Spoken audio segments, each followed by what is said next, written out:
పోలీసులు వాహనాలు తనిఖీలు చేస్తున్నారు. రోడ్డు ప్రమాదాలను నివారించేందుకే ఈ తనిఖీలు చేపట్టినట్లు రెండవ పట్టణ సిఐ శ్రీనివాస్ చెప్పారు.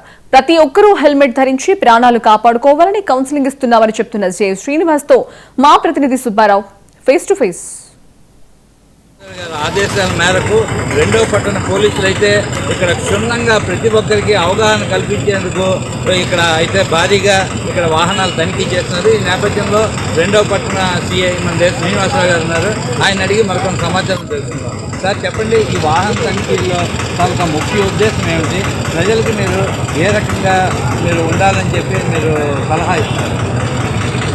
జిల్లా ఎస్పీ గారి తాలూకు ఆదేశాల మేరకు ఈ మధ్య రోడ్డు ప్రమాదాల నివారణ కొరకు చాలా మేము రోడ్ సేఫ్టీ విషయంలో చాలా వరకు మేము ప్రకటన చేసుకోవడం జరుగుతుంది.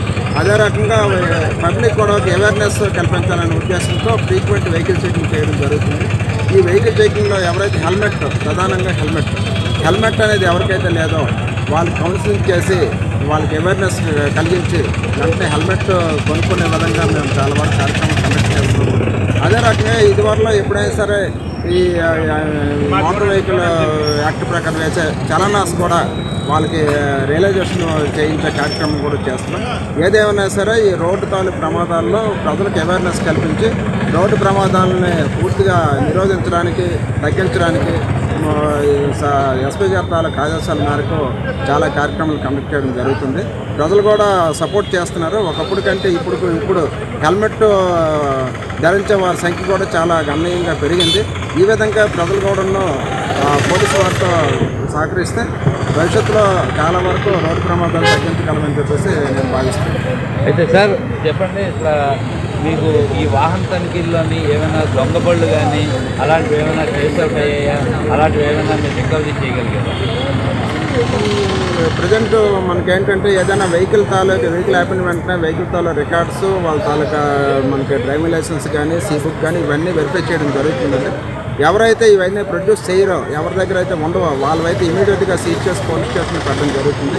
ఎప్పుడైతే దానికి సంబంధించిన రికార్డ్స్ అని తెస్తారో అప్పుడు మాత్రం వాళ్ళు డిలీట్ చేయడం జరుగుతుంది. దానికంటే ఎందుకంటే ఎవరైతే మైనర్ డ్రైవింగ్ ఉన్నారో వాళ్ళ వెహికల్స్ అయితే ఖచ్చితంగా సీజ్ చేయడం జరుగుతుంది. సీజ్ చేయడమే కాకుండా వాళ్ళ పేరెంట్స్ని కూడా పోలీస్ స్టేషన్ పిలిపించి వాళ్ళు కౌన్సిలింగ్ చేసి ఎట్టి పరిస్థితుల్లో కూడా మైనర్స్కి బళ్ళు ఇవ్వకుండా జాగ్రత్తలు అయితే తీసుకోవడం జరుగుతుంది. అయితే ఇప్పుడు మైనర్ డ్రైవింగ్స్ చేస్తున్నారు కదా, వాళ్ళని దృష్టిలో పెట్టుకుని వాళ్ళకి ఏమైనా పెనాల్టీలు కానీ ఏమైనా మైనర్ డ్రైవింగ్కి సంబంధించి ఖచ్చితంగా పెనాల్టీస్ మేము విధిస్తున్నామండి. దానికి ఎన్వై యాక్ట్ సెక్షన్ ప్రకారం వేసి వీళ్ళు 5,000 వరకు కూడా ఫైన్ అనేది వేయడం జరుగుతుంది. ఈ విధంగా మేము అవేర్నెస్ క్యాంపెయిన్ చేయడం వల్ల ఇలా రోడ్డు మీద కొల్లు ఆపేసి వాళ్ళందరూ కౌన్సిలింగ్ చేయడం వల్ల మైనర్ డ్రైవింగ్ అయితే చాలా వరకు తగ్గింది. భవిష్యత్తులో కూడా మైనర్ డ్రైవింగ్ ఎట్టి పరిస్థితుల్లో ఉండకూడదని ప్రతి ఒక్క మీటింగ్లోనూ ప్రతి ఒక్క మనకి ఈ వార్డు మీటింగ్స్లో కూడా మేము చెప్పడం జరుగుతుంది. చాలా వరకు మైనర్ డ్రైవింగ్ అయితే కంట్రోల్ చేస్తామని భావిస్తున్నాం. ఇది ఇక్కడ పరిస్థితి. వాహన తనిఖీల్లోని మైనర్స్ని కూడా బళ్ళు ఇచ్చిన వాళ్ళు కూడా వాళ్ళ తాలూకా పేరెంట్స్ని పిలిచి కౌన్సిలింగ్ అయితే ఇస్తున్నారు. ఇక్కడ అయితే రాబోయే భవిష్యత్తు రోజుల్లో రోడ్డు ప్రమాదాలు తగ్గించేందుకు ప్రతి ఒక్కరూ హెల్మెట్ ధరించాలి, ప్రాణం ఎంతో విలువైంది, ప్రాణం కాపాడుకోండి అని చెప్పి ఇక్కడ రెండవ పట్టణ పోలీసులు అయితే చాలా తాలూకా ముమ్మరంగా తనిఖీల్లో అయితే మాత్రం అందరికీ కౌన్సిలింగ్ అయితే ఇస్తున్నారు. కెమెరామెన్ శ్రీనివాస్తో సుబ్బారావు, 99 న్యూస్, విజయనగరం.